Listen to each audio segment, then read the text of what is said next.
This is Isaiah, and we're going down to Sydney in the train. Here's the train. I am no train guy. I couldn't tell you what the train terminology for candy is. A peg, a spark, tangara, or sweatset. No, I did not go onto Wikipedia to grab any of the terminology you just heard. Furthermore, I don't catch the train often either. I could probably count on my hands the amount of times I've had to willingly hop on a train to the city. Which is funny considering I lived down the street from a train station for the first decade of my life.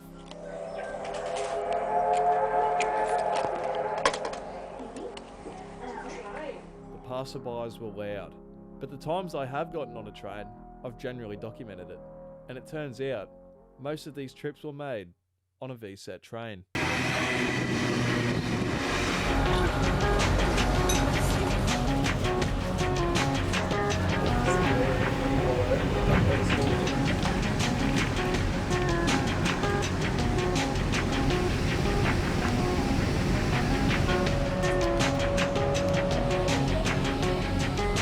The VSET is the oldest series still in regular passenger service, initially introduced in 1970. After 55 years, the fleet is being withdrawn from the central coastline. I don't know what clicked, to be honest. Out of all the things I could leave my house to document, a train passing by would be one of the last things I'd check off. But hey, I felt the need to give it a goodbye, so that's exactly what I did.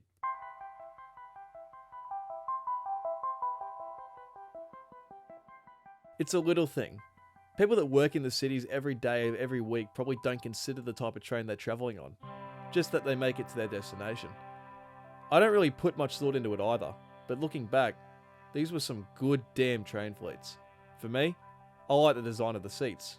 Purple is my favourite colour too. Funniest part, they used to be an olive colour. Yeah, they're all done. It wasn't an over-the-top design, more simplistic in nature. I found relaxation whenever I'd sit on them, looking out the windows that were absolutely gutted by scratch graffiti. Granted, the weather was cold as shit during those early mornings and late evenings, but nonetheless, they were peak comfort. I looked on TrainLink to see where it would be stopping, and sure enough, it was popping in at each station. Since I live rural, this would give me a chance to join in on the action. So, I drove to Morisset station. Late at night, barely anyone on the road. No one was at the station. I figured this would be the case. Morisset is a quiet town after 10 PM. As I waited atop the overpass, I saw it was being delayed for what they said was vandalism at YE. That's right, the little town I caught my first train in 14 years ago was now responsible for mucking up the final V-Train fleet. Stay classy, YE. While I was waiting for its arrival, the VSET successor made a visit, the Mary Young, or referred to as the D-Set. This was playing out like a comedy. The train that was set out to put the other train in retirement decided to pop in and make its ground. It was hilarious.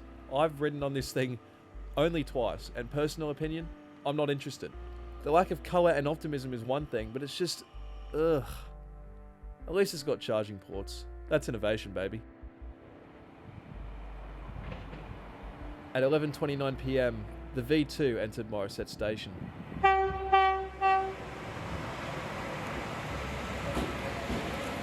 People suddenly started hopping off to grab pictures of it at the station, seeing how many people were left. I wasn't planning on hopping on, and seeing all the people on board definitely solidified that idea. Some were kinda arsed though. No, I'm just filming going. Have a good night, mate. And staying for just over a minute, the train disembarked, heading for its final destination, Newcastle.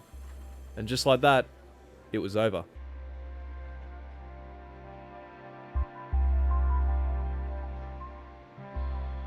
'8144 clearly wanted some love too.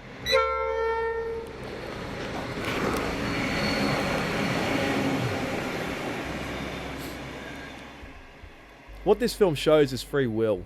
I decided why not, and saw this historical event. Like I said at the start, I'm no train guy. I couldn't tell you the first thing about train operations, but I felt the need to give this long-running fleet a good send-off. For all the times I've had to get on and get off this locomotive, thank you, VSET. You were brilliant.